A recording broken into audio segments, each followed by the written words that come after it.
Iran అమెరికాల మధ్య కాల్పుల విరమణ ఒప్పందం ఇజ్రాయెల్కు మింగుడు పడ్డం లేదా?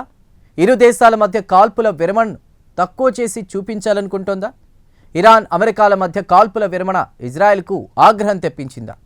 కాల్పుల ఒప్పందం కుదిరిన తర్వాత ఇప్పటి వరకు లెబనాన్లో సుమారు 250 మందిని ఇజ్రాయెల్ కాల్చి చంపింది. కాల్పుల ఒప్పందం కసిని లెబనాన్పై చూపిస్తోందా?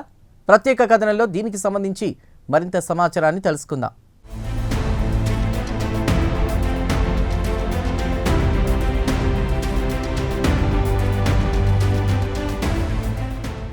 మన తెలుగులో సామెత చెప్పినట్టు ఎంకి పెళ్లి సుబ్బిచావుకొచ్చినట్టుంది లెబనాన్ పరిస్థితి. ఇరాన్ అమెరికా యుద్ధం మొదలై 2వ నెలకు చేరుకుంది. ఇరాన్ దెబ్బకుట్రం విలవిల్లాడిపోయాడని మాత్రం వాస్తవం. స్వదేశంలో ఆయన తీవ్ర విమర్శలు ఎదుర్కొంటున్నాడు. దేశంలో ఆయన రేటింగ్ దారుణంగా పడిపోయింది. కేవలం మాగా అంటే make America great again batch మాత్రం ట్రంప్కు అండగా నిలిచింది. యావత్ అమెరికా ఇరాన్ యుద్ధాన్ని తీవ్రంగా వ్యతిరేకిస్తోంది. అది కాకుండా వచ్చే నవంబర్లో అమెరికాలో మిడ్ టర్మ్ ఎలక్షన్స్ క్రమంలో ఆయన సంధి కుదుర్చుకోవాలని ఇరాన్పై ఒత్తిడి పెంచిన విషయం తెలిసిందే. అయితే ఇరాన్ అమెరికా మధ్య కాల్పుల విరమణ ఒప్పందం ఇజ్రాయెల్కు అస్సలు మింగుడు పడ్డం లేదు. దీంతో ఇజ్రాయెల్ అత్తమీద కోపం దుత్తమీద చూపించిన చందంగా తన ప్రతాపం లెబనాన్పై చూపిస్తోంది. అమెరికా ఇరాన్ల మధ్య కాల్పుల విరమణ ఒప్పందం కుదిరిందని గ్లోబల్ మీడియాలో పెద్ద ఎత్తున వార్తలొచ్చిన కొన్ని గంటల్లోనే ఇజ్రాయెల్ గత బుధవారం నాడు లెబనాన్పై బాంబుల వర్షం కురిపించింది. దీంతో మరోమారు ప్రపంచవ్యాప్తంగా చమురు ధరలు చుక్కలనంటాయి.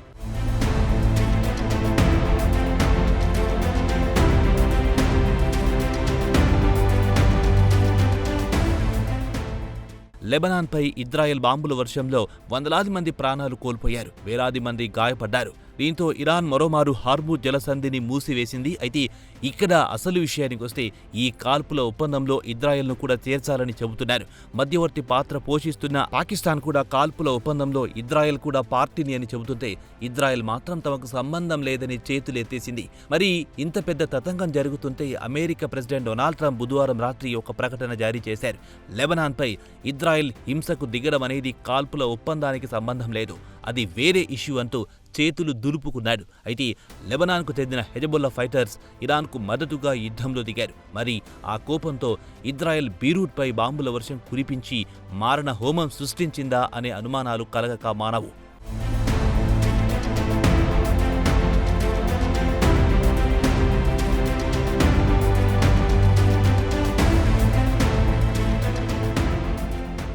అయితే అమెరికాకు ఇరాన్కు మధ్య కాల్పుల ఒప్పందం కుదిరిన తర్వాత ఇజ్రాయెల్ ప్రధాని బెంజమిన్ నెతన్యాహుకు టెల్ అవీవ్లో రాజకీయ సెగ తగిలింది.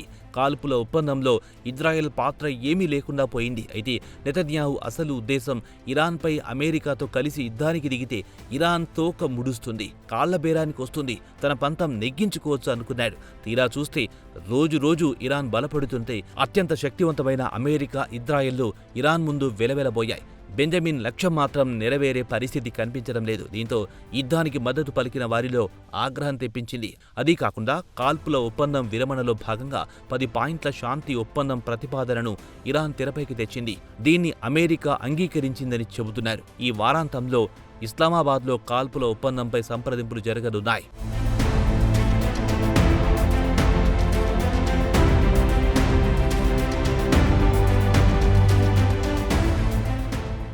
ఇక ఇరాన్ విధించే షరతుల విషయానికొస్తే వచ్చిన అవకాశాన్ని సొమ్ము చేసుకోవాలనుకుంటోంది. ఇక షరతుల విషయానికొస్తే ఇరాన్ న్యూక్లియర్ స్టాక్ను పెంచుకోవడానికి అనుమతించాలనే షరతు విధిస్తోంది. దీంతోపాటు హార్ముజ్ జలసంధి గుండా ఆయిల్ ట్యాంకర్లపై సుంకాలను విధించాలనేది మరో. ఇరాన్పై విధించిన ఆంక్షలను అమెరికాతో పాటు దాని మిత్ర దేశాలు ఉపసంహరించాలనేది ప్రధానమైన కండిషన్లుగా కనిపిస్తున్నాయి. ఇక ట్రంప్ కూడా తన ట్రూత్ సోషల్లో ఈ విషయాన్ని ప్రస్తావించారు.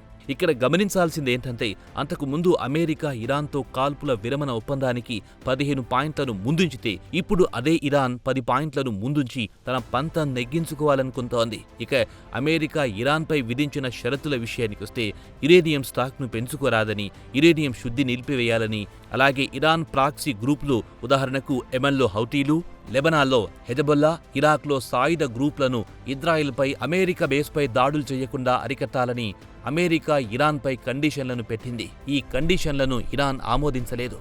ఇదిలా ఉండగా కాల్పుల ఒప్పందంలో భాగంగా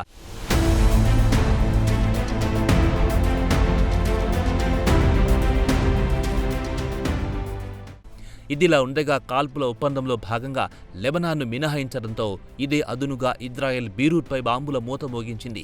గతంలో ఎన్నడూ లేని విధంగా గత బుధవారం నాడు కేవలం 10 నిమిషాల వ్యవధిలో ఇజ్రాయెల్ మిలిటరీ 100 సార్లు దాడులు చేసింది. బీరూట్లోని హెజబొల్లా మిలిటెంట్ స్థావరాలపై, దక్షిణ లెబనాన్ తూర్పు బెక్కా వ్యాలీపై నిప్పుల వర్షం కురిపించింది. దీంతో 254 మంది ప్రాణాలు కోల్పోయారు. లెబనాన్ రాజధాని బీరూట్లో కనీసం 91 మంది దుర్మరణం పాలయ్యారు. లెబనాన్పై ఇజ్రాయెల్ దాడిని అంతర్జాతీయ సమాజం తీవ్రంగా ఖండించింది.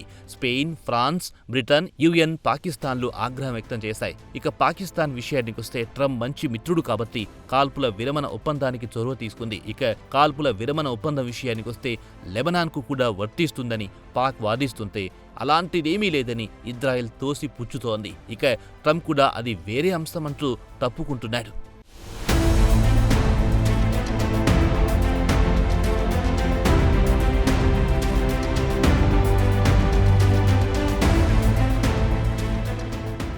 అయితే ఇజ్రాయెల్ వాదన విషయానికొస్తే కాల్పుల విరమణ ఒప్పందాన్ని తప్పుదోవ పట్టించడానికి తాము లెబనాన్పై దాడులు చేయలేదని వాదిస్తోంది. ఇజ్రాయెల్ మాజీ జాతీయ భద్రతా సలహాదారుడు చార్లెస్ ప్రెల్లీచ్ మాత్రం వచ్చిన అవకాశాన్ని వినియోగించుకుని లెబనాన్లో ఉన్న హై లెవెల్ హెజబొల్లా ఫైటర్స్ను లేపేయాలనుకుంటోందని, అలాగే అమెరికా, ఇరాన్ కాల్పుల ఒప్పందాన్ని తక్కువ చేసి చూపించాలనేది ఇజ్రాయెల్ ఉద్దేశం కాదని, అలాగే కాల్పుల ఒప్పందంలో లెబనాన్ను చేర్చలేదు కదా అని ఇజ్రాయెల్ చర్యను సమర్థిస్తున్నారు. ఇజ్రాయెల్ ఎనలిస్టుల సమాచారం ప్రకారం మిడిలీస్ట్లో ఉద్రిక్తతను చల్లార్చడం ఇజ్రాయెల్కు ఏమాత్రం ఇష్టం లేదు. యుద్ధం దీర్ఘకాలం కొనసాగించాలనేది టెల్ అవీవ్ పాలకుల లక్ష్యంగా కనిపిస్తోందని, ఏతావాత చూసుకుంటే కాల్పుల ఒప్పందాన్ని నీరుగార్చాలనేది ఇజ్రాయెల్ ప్రధాన ఉద్దేశంగా కనిపిస్తోందని చెబుతున్నారు. ఇక యుద్ధం మొదలైన తర్వాత నెతన్యాహుకు మద్దతు తెలిపిన వారు కూడా ప్రస్తుతం క్రమంగా తప్పుకుంటున్నారు. ఇజ్రాయెల్ ప్రతిపక్ష నాయకుడు యాయిర్ లిపిడ్ ఎక్స్లో పోస్టు పెడుతూ నెతన్యాహు చర్యలు జాతీయ భద్రతకు ముప్పుగా పరిణమించాయని విమర్శిస్తున్నారు.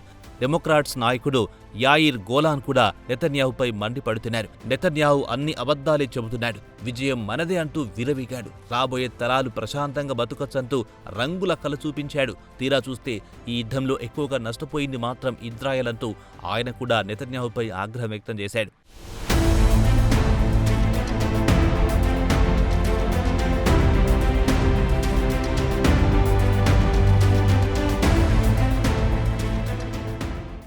మొత్తానికి చూస్తే ఇరాన్, అమెరికా మధ్య కాల్పుల ఒప్పందం తర్వాత నెతన్యాహు మాత్రం చిక్కుల్లో పడ్డాడు. ఇక ఆయన ఉద్దేశం కాల్పుల ఒప్పందానికి చిచ్చు పెట్టాలని చూస్తున్నాడన్న టాక్ మాత్రం గ్లోబల్ మీడియాలో బలంగా వినిపిస్తోంది. గతంలో గాజా విషయంలో కూడా ఆయన కాల్పుల ఒప్పందానికి తూట్లు పొడిచిన విషయాన్ని గుర్తు చేస్తున్నారు. గాజాలో కాల్పుల ఒప్పందానికి ఆయన అంగీకరించలేదు. పలుమార్లు ట్రంప్ కూడా నెతన్యాహుపై అసహనం వ్యక్తం చేసిన విషయం తెలిసిందే. ఇప్పటి వరకు నెతన్యాహు చేసిన యుద్ధాల్లో ఎక్కడా ఆయన విజయం సాధించిన దాఖలాలు లేవు. ట్రంప్ అడ్మినిస్ట్రేషన్పై నెతన్యాహు క్రమంగా తన పట్టు కోల్పోతున్నాడు. ఇక నెతన్యాహు కూడా ఈ ఏడాది అక్టోబర్లో స్వదేశంలో ఎన్నికల పరీక్షను ఎదుర్కోవాల్సి వస్తోంది. ఇక అక్కడ అమెరికాలో నవంబర్లో ట్రంప్ మిడ్ టర్మ్ ఎలక్షన్స్ పరీక్షను ఎదుర్కోవాల్సి వస్తోంది. మరి ఎన్నికల్లో గెలవాలంటే నెతన్యాహు తన ఖాతాలో తాను సాధించిన విజయాలు ఇవి అని చూపించుకోవాల్సిన సమయం ఆసన్నమయ్యింది. అందుకే ఆయన బుధవారం నాడు తన పొరుగున ఉన్న లెబనాన్పై భయంకరమైన దాడులు చేశాడు. ఈ దాడిలో మహిళలు, పసిపిల్లలు, మెడికల్ వర్కర్లు, ఎమర్జెన్సీ గ్రౌండ్ వర్కర్లు ప్రాణాలు కోల్పోయారు. మొత్తానికి చూస్తే గత బుధవారం లెబనాన్లో మారణ హోమం సృష్టించి తన పంతం నెగ్గించుకున్నాడు నెతన్యాహు. కాల్పుల ఒప్పందానికి గండికొట్టాలనేది నెతన్యాహు ప్రధాన ఉద్దేశంగా కనిపిస్తోందన్న వాదన మాత్రం వాస్తవం అంటున్నారు పొలిటికల్ పండిట్స్.